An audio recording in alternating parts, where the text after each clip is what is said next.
Hemos dicho que el PIB lo miden los estados, los institutos de estadística, los bancos centrales de los distintos países. Y hemos dicho que miden la producción de todos los bienes y servicios medidos en una economía durante un año.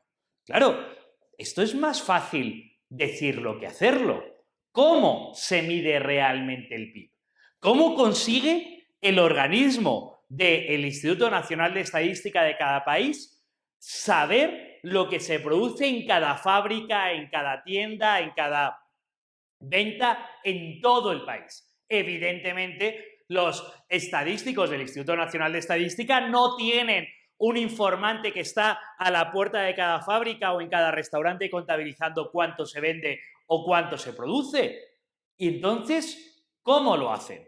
Bueno, lo llamativo es que esta sea una cuestión bastante oscura, es que esta sea una cuestión bastante imbricada, que los manuales básicos de economía no lo cuenten, porque al final todos los análisis económicos que hacemos con respecto al PIB se basan en esos datos y sería bueno, es conveniente saber cómo realmente lo hacen. Y si lo pensamos, no es tan fácil de hacer.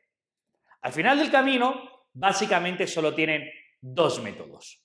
El primer método es el método de encuestas.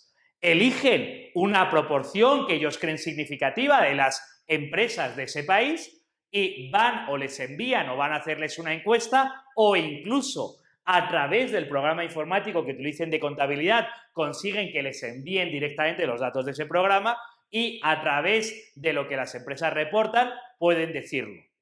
Ahora, ¿la gente dice la verdad de las encuestas?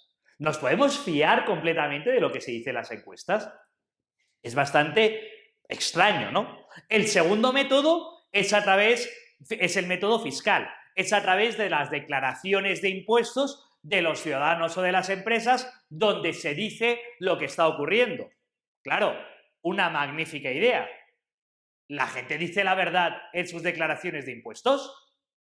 Spoiler, no siempre, al menos. Por tanto, si tenemos el método de encuestas y tenemos el método de fiscal, parece que es bastante más complicado y bastante más inexacto de lo que normalmente creemos la medición del PIB. De hecho, los datos del PIB que normalmente utilizan los economistas para sus trabajos son la tabla de datos de la Penn World Tables, que es los de una universidad. En la parte metodológica de esa tabla de datos dicen, los países los clasificamos en países A, B, C y D.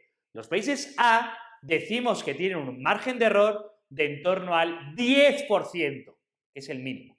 Los países D tienen un margen de error de en torno al 40%. Países donde la economía informal, como ocurre en muchos países de América Latina, es más del 50%.